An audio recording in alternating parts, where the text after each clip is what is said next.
Namaste students, this is JVN Brijesh Kumar Yadav, Faculty of Education and Methodology, Jyoti Vidyapit Women's University, Jaipur. Students, I welcome to all of you in my digital class.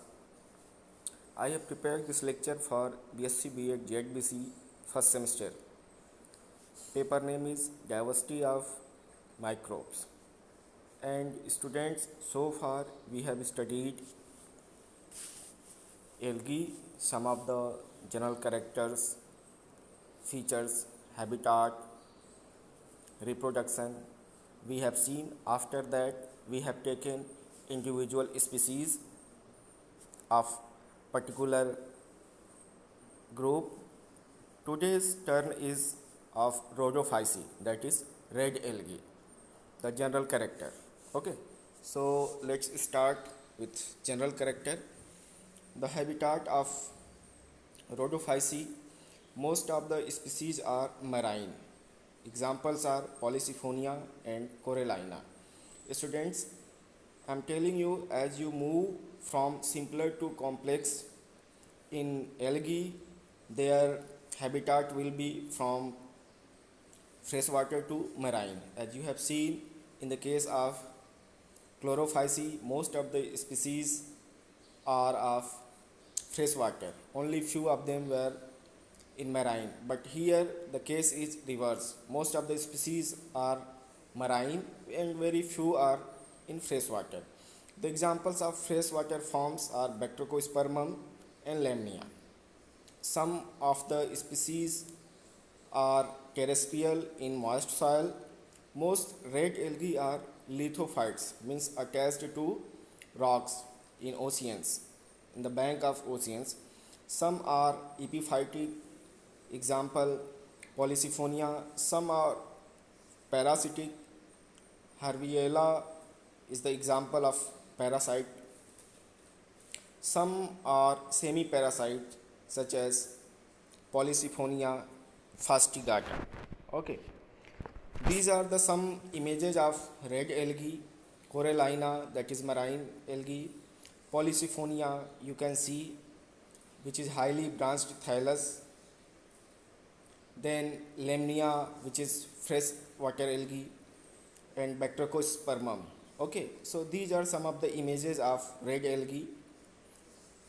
Now in thallus structure we will see how their thallus body is made up of. So in some species the thallus of red algae is unicellular, example is Porphyridium, whereas majority of red algae are multicellular. It may be palmelloid, filamentous, parenchymatous or pseudoparenchymatous. Okay, so these are the range of their thallus along with their examples. Students, I strongly recommend you, at least you must remember some of the examples with their particular character from examination point of view. In most multicellular forms, vegetative cells are interconnected by pit connection, that is called as plasmodesmata. The thallus is extremely delicate, feathery and beautiful colored. Okay, that's why they give a beautiful scenario in the ocean. Thallus may be uniaxial or multiaxial. In uniaxial, thallus has an axial or central and usually corticated filaments which bears branched laterals. This is the example. In some cases the laterals may be organized to form a uniaxial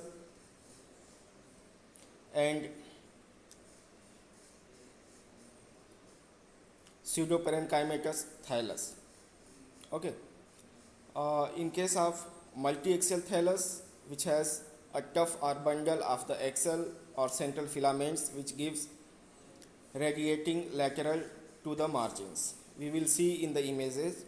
In some cases the central filaments and the lateral collectively forms pseudoparenchymatous thallus, that is the example of Polysiphonia. These are the examples you can see here. Parenchymatous thallus of Porphyra, whereas another is Bengia. And this is the pseudoparenchymatous thallus of Helmintho and another Dumontia.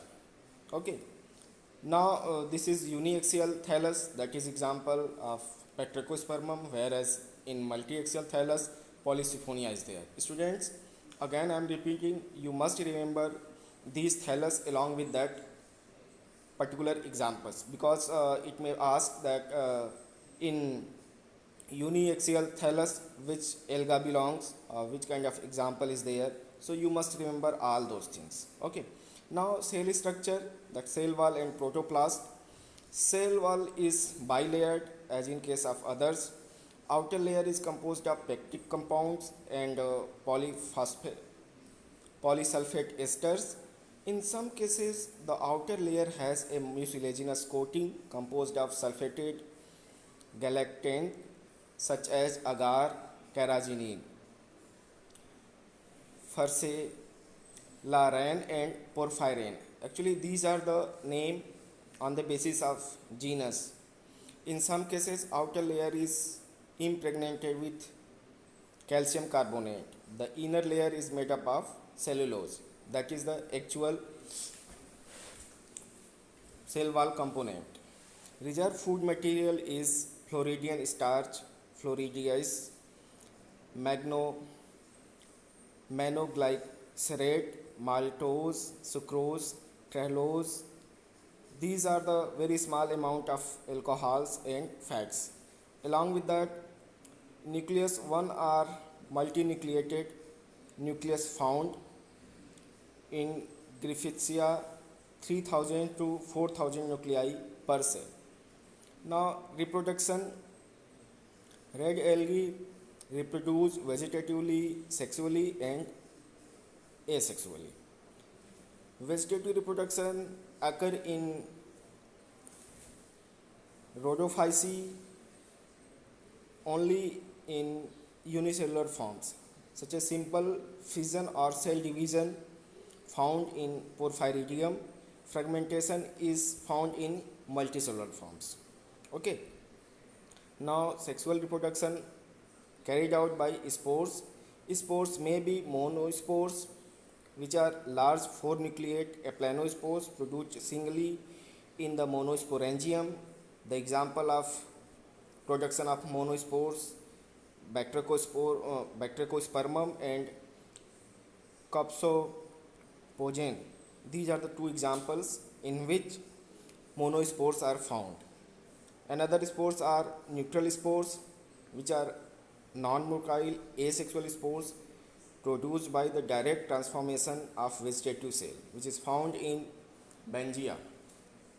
Another spore is carpospores. Students, this is very important for examination point of view. These carpospores are rounded, uninucleate, non-motile, asexual spores formed from the direct or indirect division of the zygote. The example is Polysiphonia. In Polysiphonia, asexual reproduction is carried out with the help of carpospores. Another asexual spores is tetraspores. This is uninucleate and haploid spores formed in tetrasporangium by the process of meiosis. So these tetraspores will be haploid in nature because as a meiosis it formed, so their ploidy will be haploid. The example is Polysiphonia. So students, in Polysiphonia both carpospores and tetraspores are found, which is the mode of asexual reproduction. Now sexual reproduction is carried out by oogamy, means both male and female gametes are non-motile. Male sex organ is known as antheridium, whereas male gamete is spermatangium, male gamete is sporangium, and female sex organ is carpogonium, has receptive hair-like trichogyne. Female gamete is egg or ovum. Some species are monoecious and some other species are dioecious. Okay. Now life cycle of red algae, there are two types of life cycle. One is haplobiontic life cycle, another is diplobiontic life cycle. And this type of life cycle is carried out in specific genera.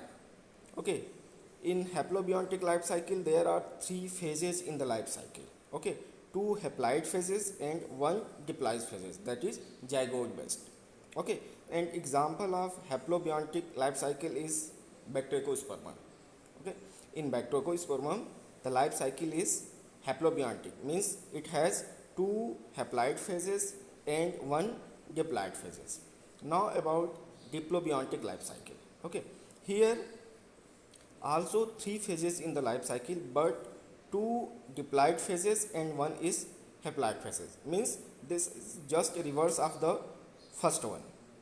Okay, the example is Polysiphonia. So in competitive exams it is being asked that which kind of life cycle is found in Polysiphonia or Bacteriospermum. So being a botany student, you must remember, you must know, and you have to give exactly and precise answer.